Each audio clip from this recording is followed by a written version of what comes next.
Hello दोस्तों, welcome to the movie diaries. आज की फिल्म है सेटलर्स। फिल्म की शुरुआत में हम मार्स प्लैनेट का दृश्य देखते हैं। इंसानों को यहाँ रहते 50 सालों से ज़्यादा का वक्त बीत गया है। मार्स पर कॉलोनी बनाने का प्रयास फेल हो चुका था क्योंकि इंसानों की लालच और सोच ने यहाँ भी मानवता को बसने का मौका नहीं दिया। सब कुछ खत्म हो चुका है और अब यहाँ सर्वाइवलिस्ट बचे हुए हैं। वहाँ हम एक आउटपोस्ट देखते हैं, एक छोटा सा मिलिट्री कैंप जहाँ एक परिवार रहता है, रेजा और उसकी पत्नी लीजा और उनकी छोटी बेटी रेमी। इस आउटपोस्ट के दूर दूर तक कोई इंसान नहीं है। रात रेजा रेमी को प्लैनेट्स के बारे में बता रहा होता है। रेमी को उस आउटपोस्ट के बाहर जाने की सख्त मनाही थी, शायद बाहर खतरा है। इस बात का पता रेजा और लीजा को बेहतर था। एक शाम जब रेजा बाहर से घर आता है तो वो काफ़ी परेशान दिखाई देता है। रात रेमी अपने माता पिता को कमरे में बातें करते सुनती है। वो किसी अजनबी की बात कर रहे थे। ये सुन रेमी काफ़ी डर जाती है, पर रेजा उसे यकीन दिलाता है कि उनके अलावा यहाँ और कोई नहीं है। सुबह रेमी और लीजा देखते हैं उनके बेस के बाहरी ग्लास पे लिखा था लीव, यानी ये जगह छोड़कर चले जाओ। उन्हें पता चल जाता है कि स्ट्रेंजर्स को अब इस जगह का पता चल चुका है। रेजा अपना गन लेकर आता है, पर उसे कोई बाहर दिखाई नहीं दे रहा था। तीनों काफ़ी ज़्यादा घबरा जाते हैं। रेजा गुस्से में चिल्लाने लगता है। बेस अच्छी तरह से प्रोटेक्टेड था। जब तक उसका दरवाज़ा न खोला जाए कोई भीतर नहीं आ सकता। वो शाम तक किसी के सामने आने का इंतज़ार करते हैं, पर कोई दिखाई नहीं देता है। तभी रेमी चुपके से दरवाज़ा खोलकर बाहर चले जाती है। लीजा ये देख लेती है और उसे बेस में लौटने के लिए आवाज़ देने लगती है। और बाहर तीनों अजनबी छिपे हुए थे। उन्हें लीजा की आवाज़ सुनाई दे जाती है। वो सभी रेमी की तरफ भागने लगते हैं और फिर रेजा और लीजा दो सर्वाइवलिस्ट को एक एक करके मार देते हैं। लीजा रेमी को लेकर बेस में चली जाती है, पर रेजा बाहर ही छूट जाता है और एक सर्वाइवलिस्ट काफ़ी ऊंचाई पर था। रेजा निशाना लगाकर उसके पैर पर गोली चला देता है, जिससे वो घायल हो जाता है। वो फिर बेस में आता है और लीजा को सारे दरवाजे बंद करने के लिए कहता है और ख़ुद बाहर उस शख्स को मारने चला जाता है, क्योंकि वो उसे ज़िंदा छोड़कर कोई रिस्क नहीं लेना चाहता था। पर रात हो जाती है। रेजा का कुछ पता नहीं चलता। सुबह लीजा छिपकर बाहर देख रही थी, तभी वहाँ एक शख्स आकर उस पर गन पॉइंट कर देता है। ये वही शख्स था जो रेजा की गोली लगने से घायल हो गया था। लीजा और रेमी काफ़ी डर जाते हैं। उस शख्स का नाम जेरी है। वो बताता है कि बहुत पहले इस जगह पर उसके माता पिता रहा करते थे और वो इसी जगह पैदा हुआ और बड़ा हुआ था। वो नहीं जानता कि उसके माता पिता के साथ क्या हुआ, पर आज वो काफ़ी मीलों का लंबा सफ़र तय करके इस जगह को फिर लेने आया है और अब से वो यहीं रहेगा। वो दोनों चाहे तो वहाँ से जा सकते हैं, पर जैसा कि उन्हें पता है बाहर खतरा है, अगर जाएंगे भी तो कहाँ। लीजा को पता चल चुका था उसके हस्बैंड की मौत हो चुकी है। जेरी कहता है अगर तुम मुझे इजाज़त दो तो मैं तुम्हें प्रोटेक्ट कर सकता हूँ और तुम्हारी सारी जिम्मेदारियाँ उठाने के लिए तैयार हूँ।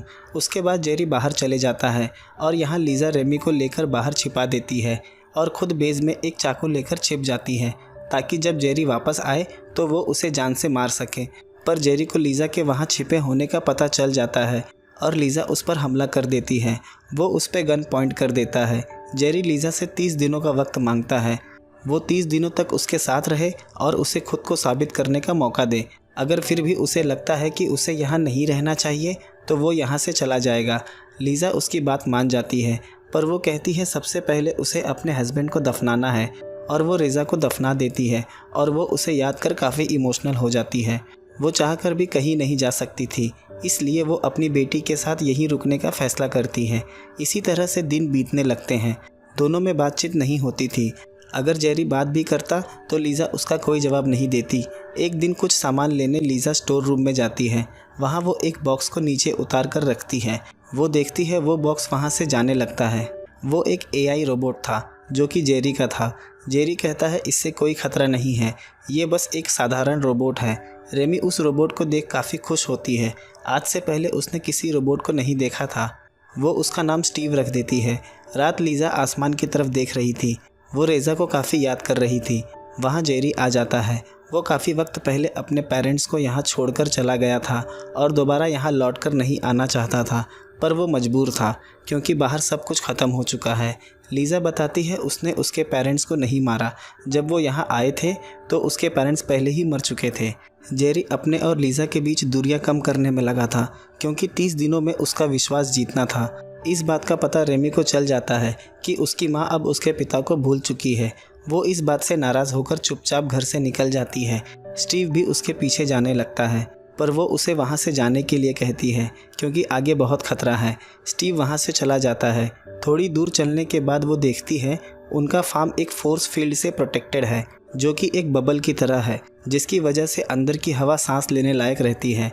ये देख वो गुस्से में ज़ोर से चीखती है क्योंकि अब वो वापस घर लौटकर नहीं जाना चाहती थी। वो दूसरी तरफ चलकर आती है। उसे एक केव दिखाई देता है जिस पर दरवाज़ा लगा था। रेमी उसका बटन दबाती है और दरवाज़ा खुल जाता है। वो भीतर जाने लगती है। वो डर भी रही थी क्योंकि भीतर काफ़ी अंधेरा था। वो देखती है पीछे दरवाज़ा बंद हो रहा है। अब वो और भीतर जाने लगती है। उसे सामने एक तेज़ रोशनी दिखाई देती है। वहाँ ऑक्सीजन लेवल पूरी तरह से गिर गया था और वो बेहोश हो जाती है। थोड़ी देर बाद वहाँ जेरी आ जाता है। उसे वहाँ से बेस ले आता है।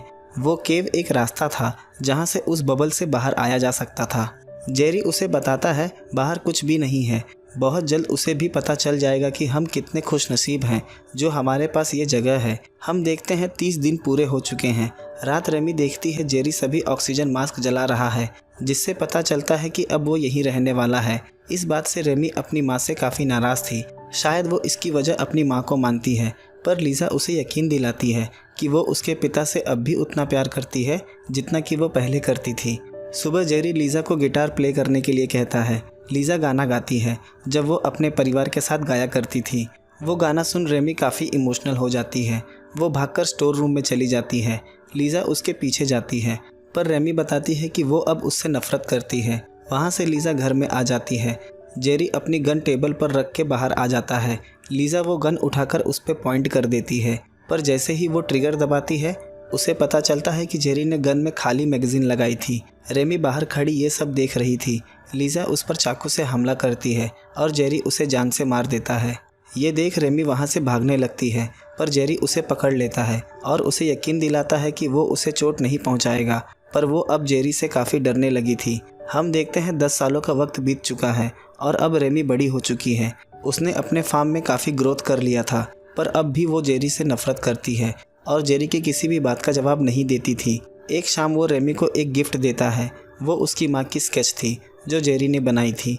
उस स्केच को देख वो काफ़ी इमोशनल हो जाती है और वहाँ वो रेमी को किस करता है और इस वजह से वो नाराज़ होकर अपने कमरे में चली जाती है। दूसरे दिन हम देखते हैं रेमी सीक्रेटली यहाँ से निकलने का प्लान कर रही है और उसने अपने लिए एक ऑक्सीजन मास्क छिपा कर रखा है। उसे यहाँ से निकलने का रास्ता भी पता है, बस वो सही वक्त का इंतज़ार कर रही थी। शाम जेरी बताता है कि उसे बच्चा चाहिए, पर इस बात से रेमी राज़ी नहीं थी। दोनों के बीच इस बात को लेकर काफ़ी आर्ग्यूमेंट होती है। इस बारे में जेरी उसे सोचने को वक्त देता है। रात जब वो अपने कमरे में जाती है तो देखती है जेरी वहीं बैठा था। उसके हाथ में मास्क था। ये वही मास्क था जो रेमी ने छिपा कर रखा था। जेरी को पता चल जाता है कि वो यहाँ से भागने का प्लान बना रही है और वो गुस्से में उस मास्क को जलाने जाता है।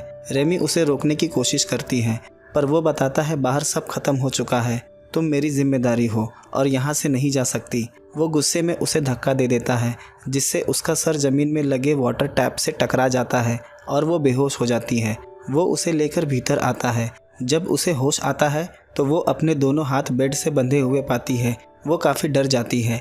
जेरी अपना दिमागी संतुलन खो चुका था और वो गन पॉइंट पर रेमी से ज़बरदस्ती करने लगता है। तभी वहाँ रोबोट स्टीव आ जाता है और वो पावर ड्रिलिंग अटैचमेंट की मदद से जेरी के गर्दन पर शूट कर देता है और रेमी खुद को छुड़ा लेती है। उसके बाद वो अपनी गन से जेरी को शूट कर देती है, जिससे उसकी वहीं मौत हो जाती है। सुबह वो वहाँ से निकलने की तैयारी करती है। अब वो यहाँ एक पल नहीं रुकना चाहती थी। जाने से पहले वो अपने रोबोट स्टीव से मिलती है। वो उसे यहीं रुकने के लिए कहती है। आज से इस जगह की जिम्मेदारी उसकी है। वो आखिरी बार अपने माता पिता के ग्रेव पर जाती है। उस जगह से जाते वक्त वो काफ़ी इमोशनल हो गई थी। वो मास्क लगाकर उस दरवाजे से दूसरी तरफ निकलती है। वो देखती है दूर दूर तक कुछ नहीं है, बस हर तरफ बंजर ज़मीन दिखाई दे रही है। पर अब उसे आगे का सफ़र तय करना है। फिल्म इसी दृश्य के साथ ख़त्म हो जाती है। दोस्तों, ये कहानी आपको कैसी लगी कमेंट लाइक करके ज़रूर बताएं और वीडियो अच्छी लगी हो तो चैनल को सब्सक्राइब ज़रूर कर दें। मिलते हैं अगले वीडियो में एक नए एक्सप्लेनेशन के साथ।